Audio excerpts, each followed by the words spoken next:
Hey there everybody, welcome to another Minifig Monday. Today we'll be doing a bit of a repeat actually. Um, for at least a reason or two. This is The Mandalorian. Or if you don't mind minor spoilers, his actual name is Din Djarin. But this version is actually not the Beskar armor version. This is the first armor, the Durasteel version of the character, or the version of him that appeared in the first 2.5 episodes of the Mandalorian TV show. It is a TV series on Disney Plus.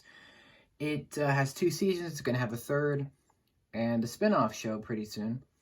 But I wanted to take a look at this character again, and this version again, specifically because I do not have the Beskar armor version yet. But this is my favorite version of him as a minifigure.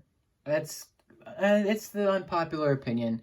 Few people have the same opinion as I do on that, because the Beskar version is the more detailed. It's the more used armor in the show. It's the one that we all recognize. But this is the armor that he first has in the first half, or the very beginning of the show.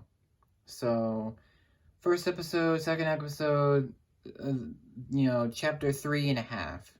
So this is like his armor before he became, or he got all of the shiny Beskar steel, and so this is the Durasteel. And this version of the character in Lego he comes in 2 sets. They're both a little pricey. The ATST Raider, which is this version, that's where this specific minifig comes from that I have in front of you. It also comes with Cara Dune, which we'll look at soon, and 2 Klatooinian Raiders as well, which we'll take a look at them pretty soon. But he also comes in the Razor Crest, which is $130, so it is very pricey. If you can afford it, highly recommend it. Same with the ATST Raider. It's about 50 to 40 bucks, so it's not too bad of a price. So, before we get started with talking about him, we'll just give him a 360. You can see he does have an accessory, which is his Amban Phase Pulsed Blaster Rifle, which is great. It's built up, of course, and it looks pretty respectable. He does have the cape, which is a different Lego cape. It's not the standard version. And the helmet is the same as, a lot of Mandalorians, such as, Bo-Katan, Boba Fett, Pre Vizsla. It's a lot of the same. It's just the same, piece, but it's definitely different. It's got a dark gunmetal color, and it has a simple T print for the visor. Looks pretty good. The printing is excellent, but before we talk about that, I'd like to discuss the accessory, which is pretty nice. It's basically a built-up version of the Mandalorian's blaster rifle, which is pretty good. It's pretty good for the most part. It doesn't have a stock, though. So on the back, it's just kind of open, which, that doesn't look too good, but it's good for what they could do, as a weapon. It's fairly accurate. It's got the brown lightsaber hilt with the standard Lego pistol and a little robot arm in black. And because of all these points, you can actually attach the weapon to Mandalorian different ways. So you can go like that, or you can have him grip it with the stock or the handle, this part or this bottom part. And this end piece can actually be grabbed onto things because it's a grabber piece. It's a really good piece. It's made of 3 parts. It's pretty good. And, it's not terrible. I just wish eventually maybe we can get like a mold of it. But this is pretty good, I think. And put that back in his hand there. And it's pretty good. It works well enough. So that's his accessory. No other accessory, which is fine. Although you can give him an extra gun that came in the ATST. So his detail is very, very detailed, actually. Let me take his gun out of his hand for just a minute so you can see the detail. In fact, let me zoom in a little bit so you can see the different detail. There's a lot to this minifig. It's a little hard to see. I apologize. He's got a light tan torso with dark gray legs. And there's a lot of details, such as like all the dirty, grimy, just like scum and stuff. It's all in his armor. His armor is all mismatched. It's got like one knee pad here, a massive knee pad here. We've got like a belt connection here. There's, of course, the Mandalorian armor on his chest. We've got the cape kind of goes under that. There's a like an ammunition strap. There's his belt, and it's very detailed. Contrast that with his helmet, which isn't very detailed, but it's actually not supposed to be. But I wanted to turn him to the back so you can see his cape, which is pretty awesome. It is a new cut of fabric, so it's like a slimmer cape, you know, compared to like the more like wider capes that we get. I'm not going to lift it up because I do have an extra torso so I can show the back printing. There is back printing. It's covered up most of the time, but hey, it's there. So the cape is the old kind of fabric, the papery cloth, which I like. And here is the back printing of the Mandalorian. If you're wondering, that's what that looks like.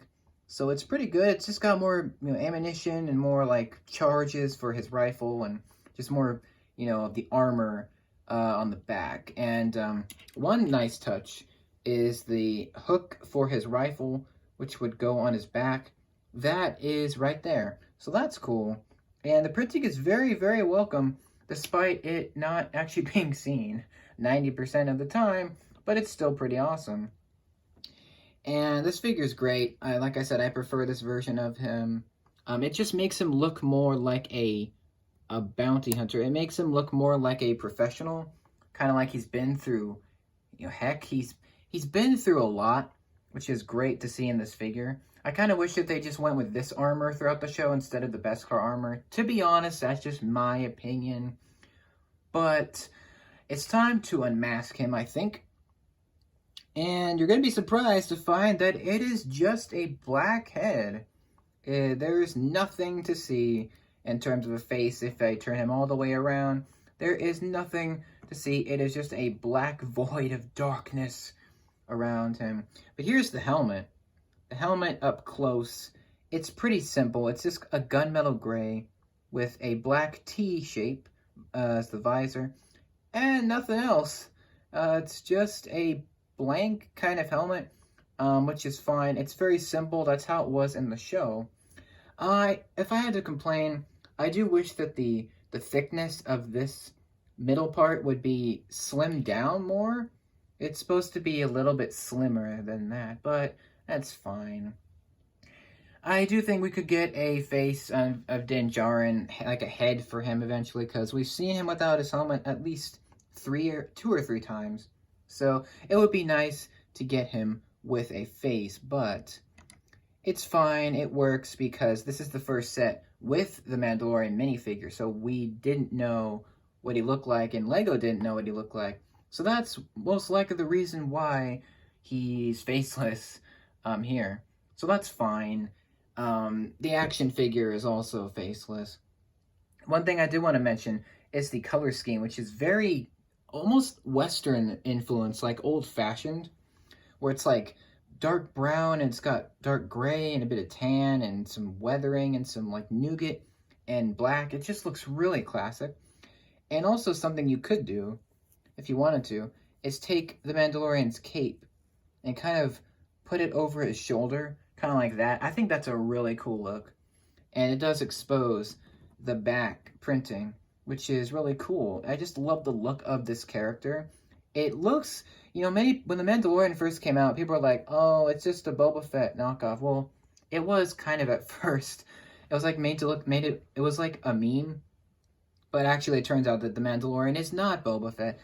And this minifigure is very distinctive.